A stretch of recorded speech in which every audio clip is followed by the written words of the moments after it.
Hello everyone. Ayan guys, yung fresh na laham. Bagong katay po yan. At yan din po yung mga ingredients niya. At ang lulutuin ko po ay hamis. Okay. Ayan po. Fresh na fresh po yan. Bagong katay.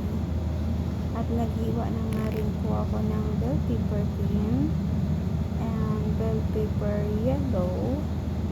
And then of course guys, onion and tomato. Ayan guys, tomato. And then next is the onion. Ayan guys. At yung mga sangkap guys, ayan, paminta, asin, turmeric powder, cumin powder, tsaka spices guys. Ayan mga cubes. So, ilalagay ko na nga yung sibuyas. Ayan, hindi naman po kasi po nagluto ng hamis, madami po siyang sibuyas. And short, madami pong sangkap na gulay. Madaming dapat na ilagay na gulay. Ayan guys, susunod ko na yung kamatis. And isusunod ko na rin po dyan guys yung yellow bell pepper. The green bell pepper. Ayan guys. Ang sarap po yan para sa kanila. Pero huwag hindi po ako makain yan. Kansado ko lang po yung lasa. Hindi ko po alam, hindi ko kaya yung lasa ng lahat.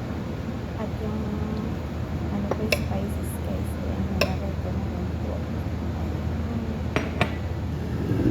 And then guys, nalagyan po natin siya ng water. Hot water po ang nilagay ko. And 2 cups po ang nilagay ko kasi gusto nila ng may sabaw. But yung iba naman guys, and sometimes guys, nagluluto ako yan. Ano lang siya, 1 cup lang. Pero today guys, ayan, nilagyan ko ng 2 cups kasi gusto nila yung medyo masabaw para may sausawa ng kupos. Ayan guys, kasi pinapartner nila yan guys sa kupos. Ayan, so yan na nga po.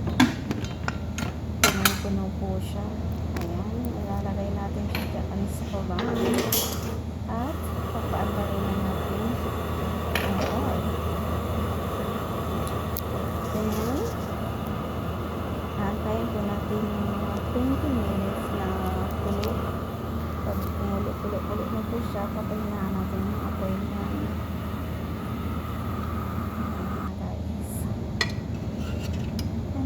After a while guys, okay, yan na po ang niluto. Ayan, masabaw nga po, diba? Okay guys, thank you so much. Thank you for watching.